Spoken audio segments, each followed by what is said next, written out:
Thank you. Good evening, ladies and gentlemen, and welcome to another episode of Quizmaster, the show where we test the knowledge of our contestants by asking a variety of increasingly difficult questions. I, of course, am your host, Cuthbert Remington Whippleblister III. And with us tonight, all the way from Freedom, Indiana, US of A, is lovely child prodigy Henrietta Wobbleknotts.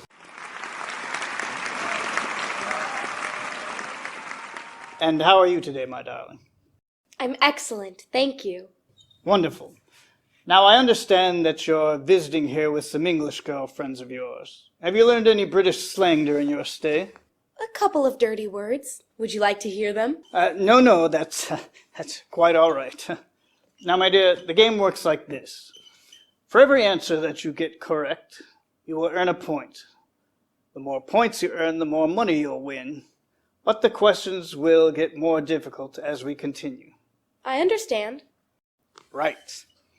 Well, our contestant seems ready and eager. So, as the barley said to the juniper berries, let us begin. If 10 birds are sitting in a tree, and a hunter shoots one, how many birds are left in the tree? That's easy. 9. I'm sorry, but the answer is none. Because after the first one got shot, the others flew away. What makes you young? My age. No. What makes you young is by adding an NG to the end of it.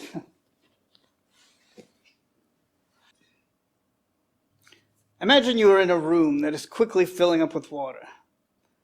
There are no doors or windows. How do you escape? I don't know. Stop imagining. They're best and brightest, eh? If you spell sit in the tub, S-O-A-K, and you spell a funny story, J-O-K-E, how do you spell corny old dodger? Y-O-U. Don't get cheeky. Moving on.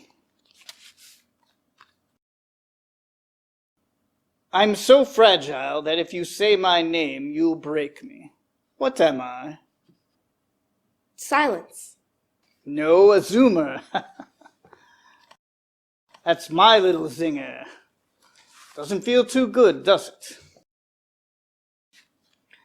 I am an adjective that describes what people were doing in England in 1649, resulting in the overthrow of King James II, what people were doing in America in 1776, involving the United States War of Independence, and what people were doing in France in 1789, involving radical political and societal change. What am I? Revolting? How dare you? No, the answer is revolting. I just read them, darling. I don't write them. You don't understand. The answer to the question is the word revolting. Oh, yes, of course. How silly of me. Shall we continue? How many times can 10 be subtracted from 100? Once. How do you figure? Because the second time you did it, you'd be subtracting from 90. What do you call a woman who knows where her husband is all the time? A widow.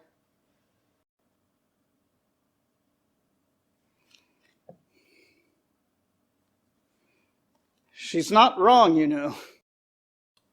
What is it called when someone is gunned down in a casino bathroom? I don't know. A crapshoot? What are the compartments of the rounded mature fruit of the cotton plant called? Bollocks? I beg your pardon? Ball locks. The locks of the ball. The rounded part is called a ball, and the inner compartments are called locks. Oh, yes, of course.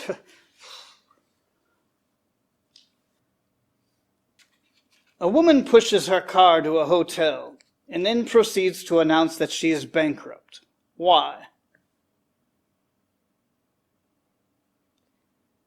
Her car has died. It's a Rolls-Royce boat-tail, the most expensive car in the world, and it's going to cost her a fortune to get it fixed. No, she is playing Monopoly. What do you call a rooster that rides the bus? A shuttlecock.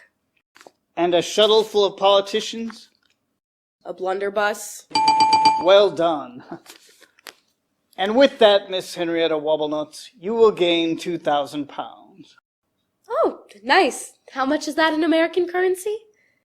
Well, nothing, I'm afraid, because you didn't answer enough questions correctly. And unfortunately, you only needed just one more to win. But you will still gain 2,000 pounds, as the consolation prize is a year's supply of jellied eels. But... And that's our show for tonight, ladies and gentlemen. Please join us again next week for another delightful episode of Quizmaster, the show that asks, who can heal your soul, doesn't think loafers are an idle thing, and can fix clogs as well as any plumber. Cobblers. Yes! That's it! She's won! She's won!